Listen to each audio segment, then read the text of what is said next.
Física avançada. Física nuclear. Transmutações naturais.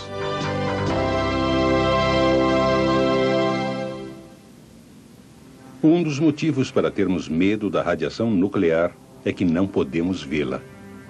Foi Henri Becquerel quem pegou uma chapa fotográfica, envolveu em papel opaco e colocou sobre ela uma amostra de sulfato de potássio uranila. E ela ficou em uma gaveta escura durante vários dias.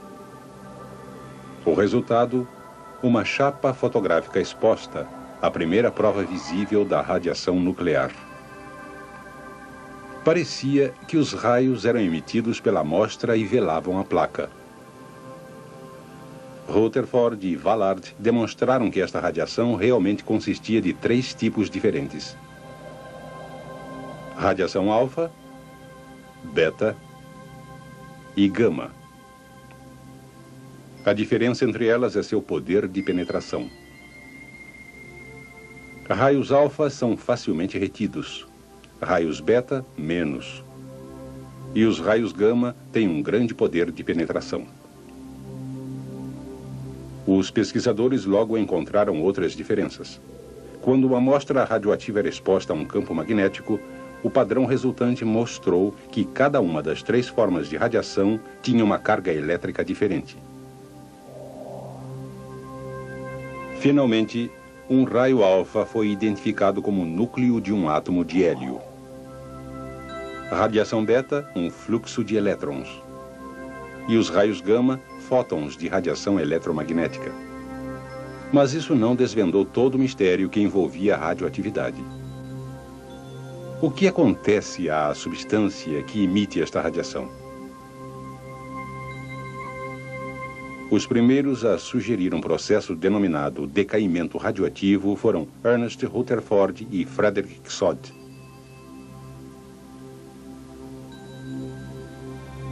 Átomos emitem radiação.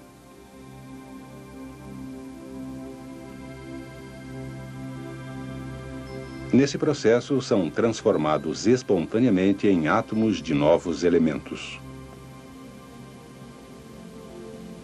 Essa transformação de um elemento em outro, denominada transmutação, tinha preocupado os alquimistas da Idade Média. Rutherford e Soddy alegaram que a transmutação ocorria naturalmente durante o decaimento radioativo. Para explicar esse processo, precisamos examiná-lo no nível atômico.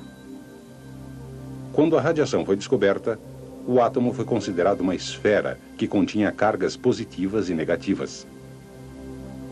Os avanços na compreensão da radioatividade acompanharam os do conhecimento do átomo. Rutherford sugeriu que a massa do átomo estava concentrada em um espaço muito pequeno, denominado núcleo, que era carregado positivamente. Durante a década dos 30, cientistas perceberam que o núcleo consistia de partículas carregadas positivamente, denominadas prótons, e partículas neutras, denominadas nêutrons. Era o número de prótons que determinava a identidade do átomo.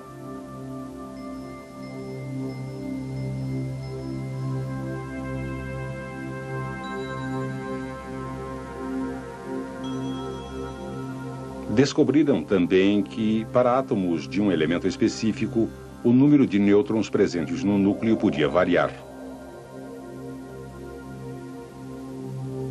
Essas formas diferentes de um elemento foram denominadas isótopos. O elemento hidrogênio tem 3 isótopos conhecidos. A estrutura de um elemento é normalmente representada de forma simbólica. Por exemplo, o elemento lítio tem 3 átomos em seu núcleo e, portanto, recebe o número atômico 3. O isótopo mais comum de lítio tem 4 nêutrons, totalizando 7 partículas em seu núcleo. Portanto, ele tem um número de massa 7. Quando o lítio é submetido a uma reação química, não é o núcleo, mas sim os elétrons que têm o papel mais importante. Ele reage com flúor, transferindo um elétron de um átomo para outro. mas o núcleo permanece inalterado. Elétrons também podem ser compartilhados por dois átomos. Como em todas as reações químicas, o núcleo não é afetado. Porém, o decaimento radioativo envolve uma alteração no próprio núcleo, produzindo um ou mais tipos de radiação. Consideremos o radônio-212 com 86 prótons e 126 nêutrons. Quando este átomo passa por um decaimento radioativo, uma partícula alfa é ejetada, produzindo uma grande alteração no núcleo. O núcleo que resta passou a ser polônio-208. Em outras palavras, do radônio, a emissão de uma partícula alfa resulta em uma transmutação para polônio. Vamos agora observar um elemento que irradia partículas beta, como o carbono 14. Mas como é possível a um núcleo consistindo de prótons positivos e nêutrons neutros emitir uma partícula carregada negativamente? Durante o decaimento radioativo, um dos nêutrons no núcleo se transforma em um próton e um elétron. Esse elétron, ou partícula beta, é emitido do núcleo. O núcleo que resta tem um nêutron a menos e um próton a mais, o que transforma o átomo de carbono em nitrogênio. Vamos ver de novo. Um nêutron se transforma em um próton e o elétron é ejetado do núcleo. A terceira forma, a radiação gama, pode ocorrer sozinha, mas acontece com maior frequência junto com a radiação alfa ou beta. O isótopo fósforo 34, por exemplo, é radioativo. Quando sofre decaimento radioativo, libera uma partícula beta e um fóton de radiação gama, deixando para trás um novo núcleo, que é um isótopo de enxofre. Quando Becquerel descobriu a radioatividade, teve a impressão de que a radiação era emitida a uma taxa constante. Mas uma observação cuidadosa mostrou aos cientistas que a intensidade da radiação declina gradualmente após um período de tempo. Se examinarmos uma amostra do gás radônio-212, podemos ver como e por que isso acontece. Quando o radônio-212 sofre decaimento alfa, o resultado é polônio-208. Durante o período de 24 minutos, metade dos núcleos de radônio-212 sofre decaimento radioativo. Cada núcleo emite uma partícula alfa e assim é transformado em polônio-208. No período de 24 minutos seguinte, metade dos núcleos restantes de radônio-212 sofre decaimento e assim por diante.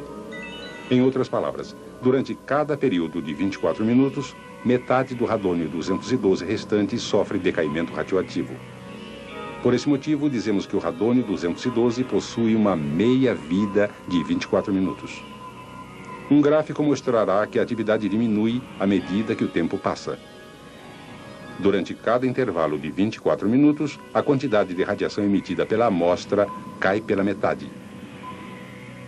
A meia-vida de cada elemento radioativo é diferente e pode variar desde uma fração de segundo até bilhões de anos. Mas ainda resta um mistério. O que produz a energia liberada durante o decaimento radioativo?